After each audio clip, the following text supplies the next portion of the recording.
everyone, welcome back to Kinga's World. Oh my god. I wish the day will come when I will become a serious YouTuber, when I will actually make an effort, like do my hair before I start recording or do my makeup. But hey, in Kinga's World, Kinga look like this most of the time. Anyway, it's not about my looks today. It's, as you can guess from the title of this video, here we go again. Clomid cycle 2 starts now. And I don't just saying starts now. It's going to start right now. So last cycle I took one tablet a day for 5 days, from day 2 to day 6 of my cycle, and nothing happened. This cycle we're going up to 2. If one tablet a day turned me into a super psycho bitch and made me gain weight and feel like an old, I wouldn't say old woman, like an older woman, older than me, going through menopause with my hot flashes and all that, God only knows what 2 tablets a day are going to do to me. But hey, if you don't try, you will never know what's going to happen.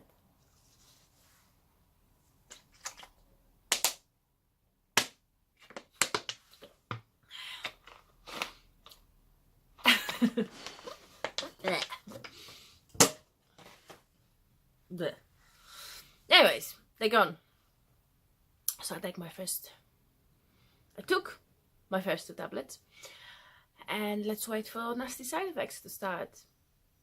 As you can see, for some weird reason I'm smiling in today's video, and that's as close to smiling as you would normally see me, because I have this thing called permanent resting bitch face, apparently, as my manager and some of my colleagues tell me. So in general I am a happy person, but I hardly ever smile. I'm not gonna smile now because I have this weird aftertaste in my mouth after these tablets.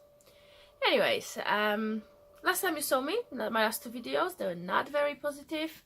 First one was about me saying why I haven't been on YouTube for the last couple of weeks, because I've been struggling with things in my head.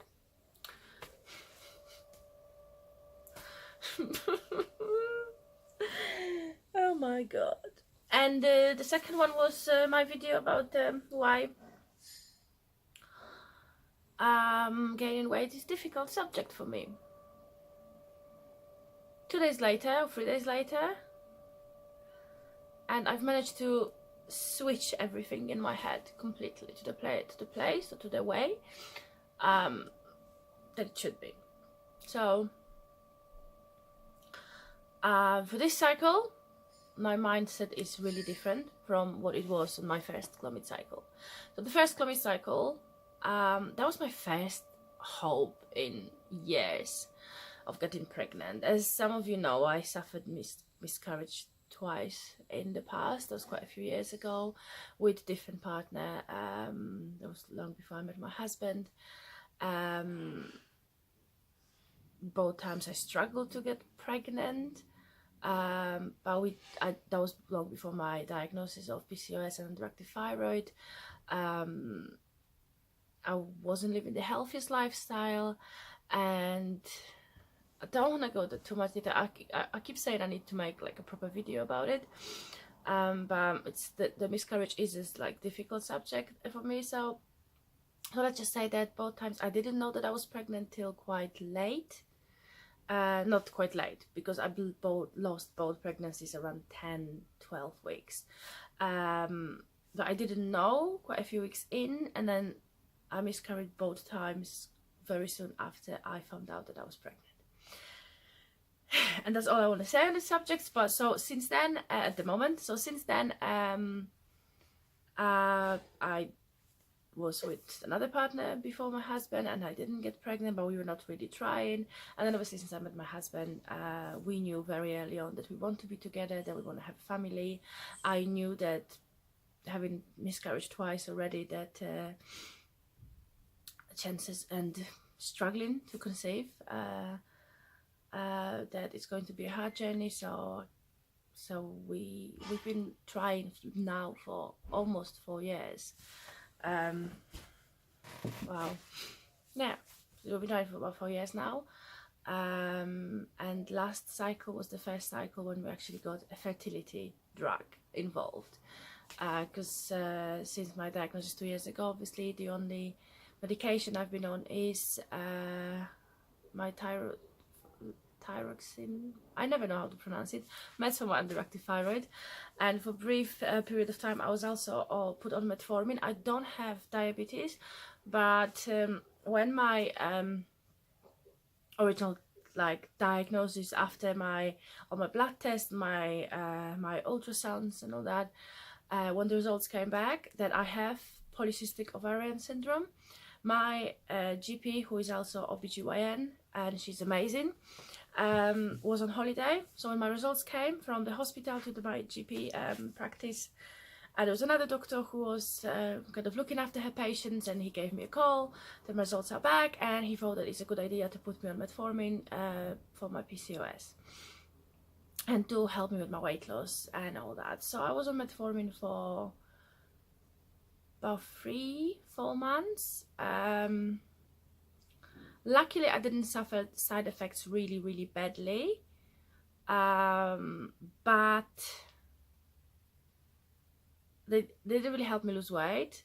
They didn't really like make my cycle shorter. They didn't change anything really.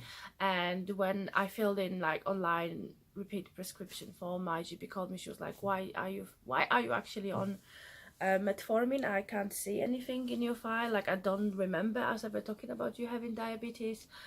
I was just gonna give up on my hair now. No, hold on a sec. That's better. Oh, kind of better. So she had to be like, "What are you on it?" And so I said to her, like, this other doctor prescribed it for me, because of my PCOS. So she said, there's absolutely no point. It's not changing anything anyway. There's no point of you taking it. So since then, I was only on my medication for underactive thyroid, and finally, about a year later, after all the other tests and all the other trials and all that, they decided to give me Clomid. So I went to this first cycle of Clomid, hopeful, but also thinking it's not going to happen. Like, it hardly ever works on the first cycle. Hardly anyone ever gets pregnant on the first cycle. I'm sure it's going to do nothing for me in this first cycle. So I wasn't really hopeful, and I wish I kept that mindset. But because when I went for the first ultrasound, and I think I had 7 altogether, my first cycle. So when I went for that first one, I was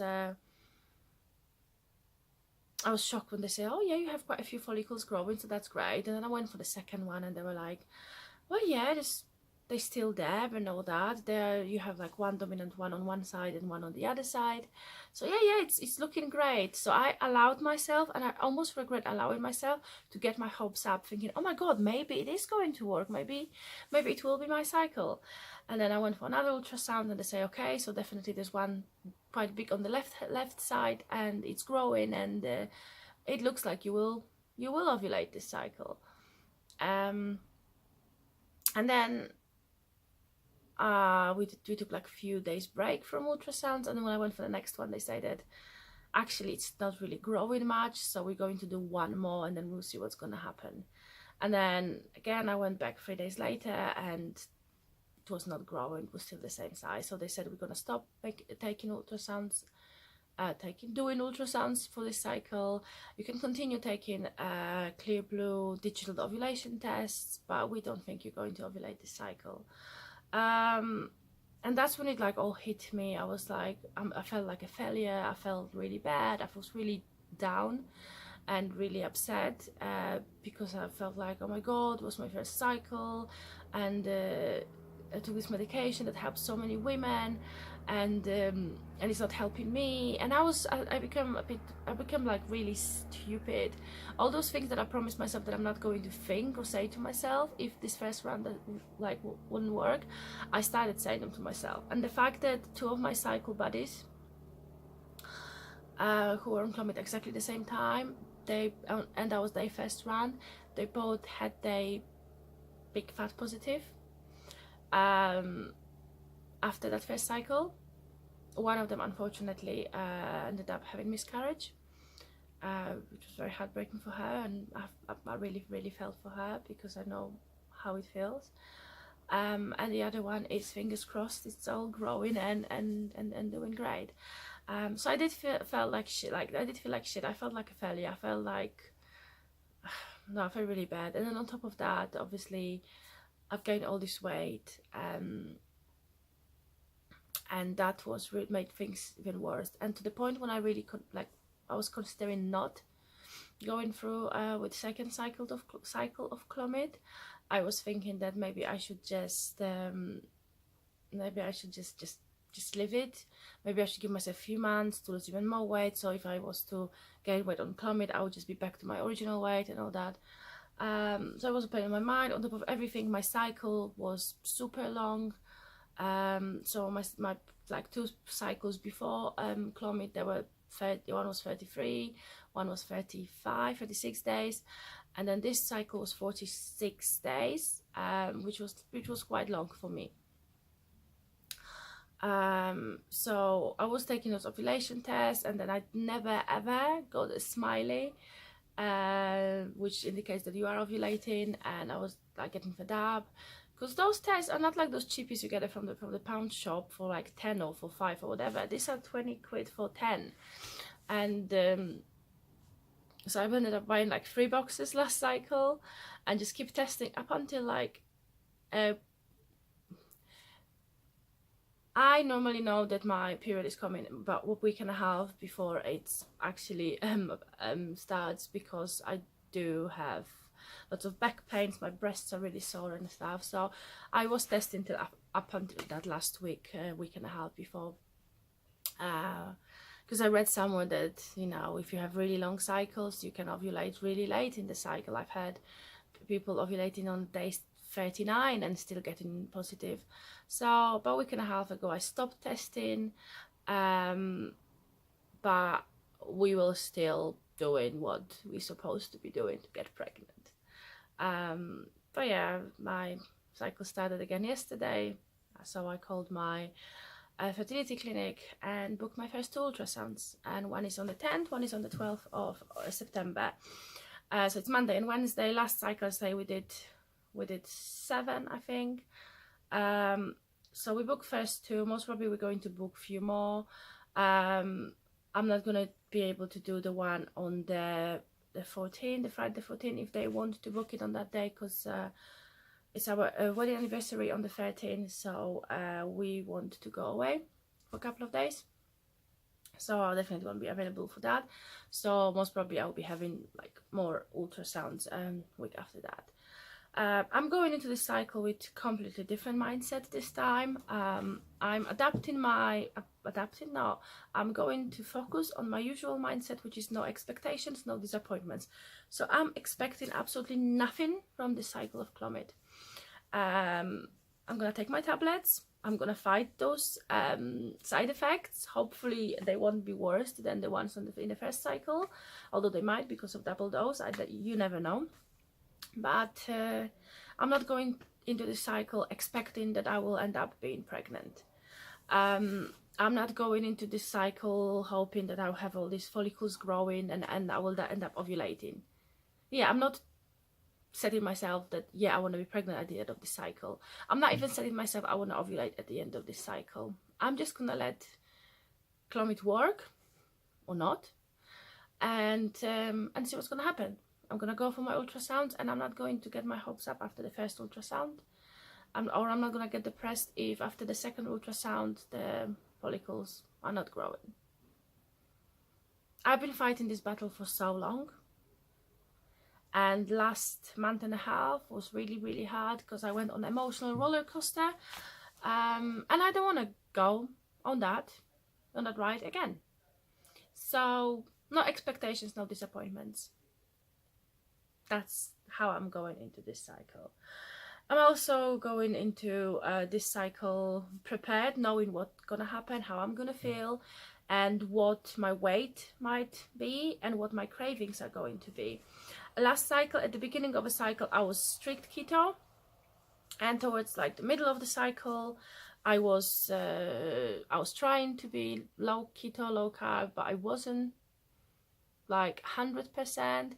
And no, this is not the weight when I gained 10 pounds or 12 pounds, because I had months when I was eating half a month really good and half a month really bad, and I only gained 2 pounds or gained absolutely nothing.